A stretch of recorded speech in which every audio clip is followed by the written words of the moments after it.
Jeff, I'm going to compare your swing to Grant Waite, who was a tour player during the 90s and considered by many as having one of the best swings in golf. He's now one of the top instructors of tour players.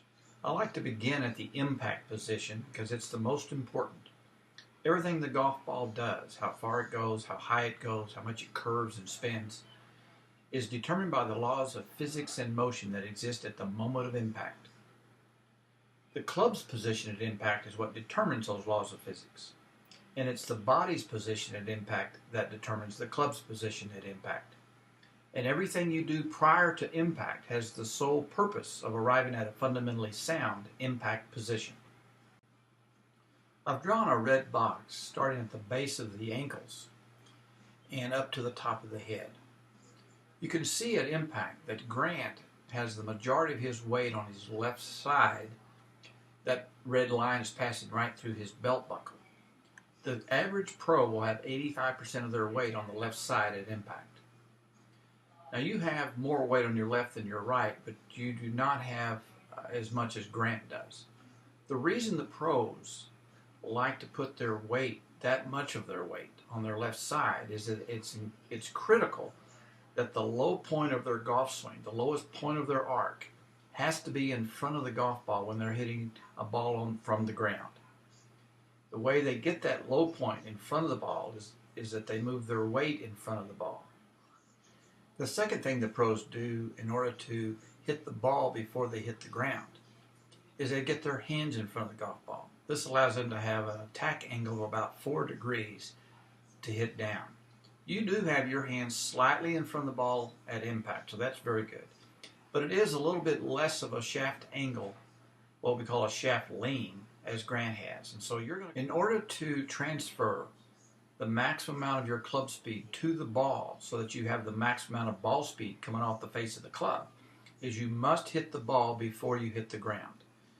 And that gives you a proper compression of the ball and get maximum spring from that strike. So if you want to improve your ball flight and to have more consistent good ball flight, you must improve your impact position. You must have your weight more on the left side, and you must have your hands a little bit more in front of the golf ball. Now everything that you do prior to impact will either help or hinder your ability to get into a good impact position. So let's look at the swing positions prior to impact. Now we're looking at the one position at the beginning of the swing, and let's look at the arm positions first. You have an excellent extension in that left arm, and you do have your hands slightly in front of the ball, just like Grant does. So you're doing the correct setup in terms of your arms. In fact, both arms are sitting on top of your chest. You've got the right and left arm both extended. So that looks very good.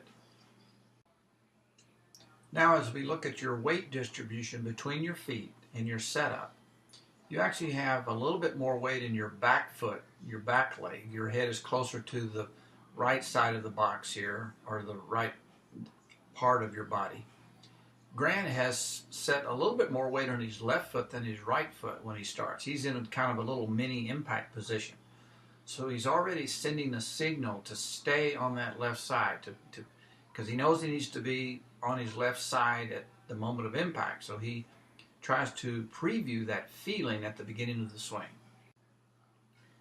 So one of the things that I would encourage you to work on is having a little more of a feeling of shifting a little bit more weight on that left foot as you set up, and try to feel like you're almost evenly balanced between both feet.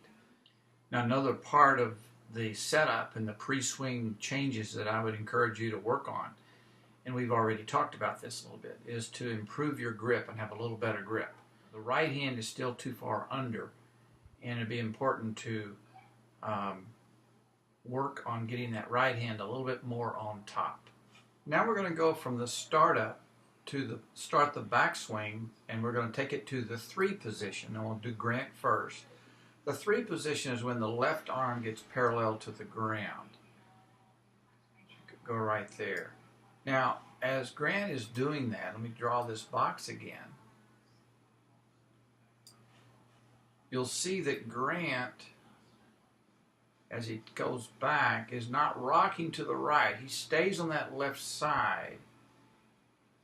A golf swing needs to be a stable axis golf swing, so that the axis is the left side, and we're simply going to rotate around that stable axis. But the axis does not move to the right side. It stays on the left side. Now let's take you back to the 3 position. Now you do a pretty good job of not moving further to the right. You move maybe just a slight bit. But you can see how your left hip and left knee do move away from that red line. When you're starting out, that red line coming off your left foot is going right up your hip and knee. But then when you get to the 3 position, your left hip and knee have moved away from that. So that puts more weight on your right side. When Grant moves in his backswing, he keeps his low point in front of the golf ball. So his low point is still in front of that golf ball.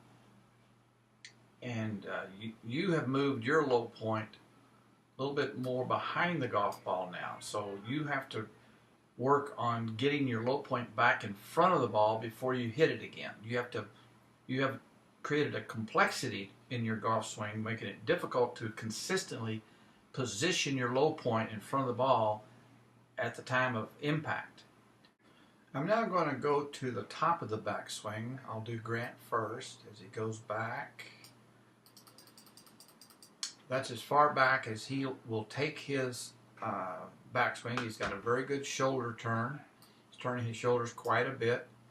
He's got a nice extension still in his left arm and shaft of the club. He's got a nice right angle, so he's really loaded in what we call a power angle. So he's ready to deliver a powerful strike. So he's in good position there. So I take you to the top of the swing.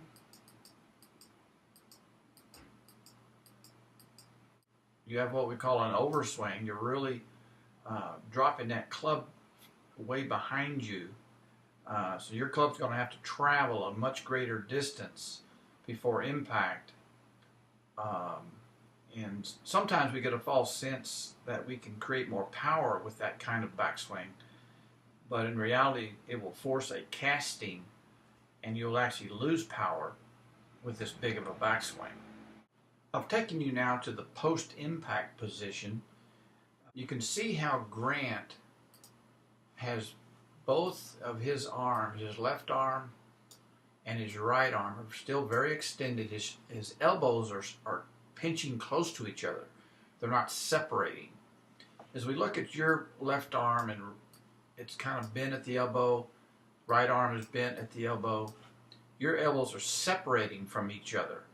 And Grant's are still extending, and his elbows are still in front of his chest, on top of his chest. And that's why he's getting a better extension through the ball, which creates a lot more club speed. The other thing that I want to point out is that Grant's left hand is underneath his right hand. His wrists are crossed. Your left hand, which is the white glove here, is still above the right hand. So you're not letting that release come in your hands. And the biggest reason is that of your grip of your right hand. The way you grip it with your right hand prevents you from developing the proper release of the club. You need to have a quantum shift in how you swing the golf club. So we've got to actually rebuild your swing and rebuild some new pieces there. And then once you do that, you'll hit some dynamically different shots. So going forward, I want to work on your setup and your grip.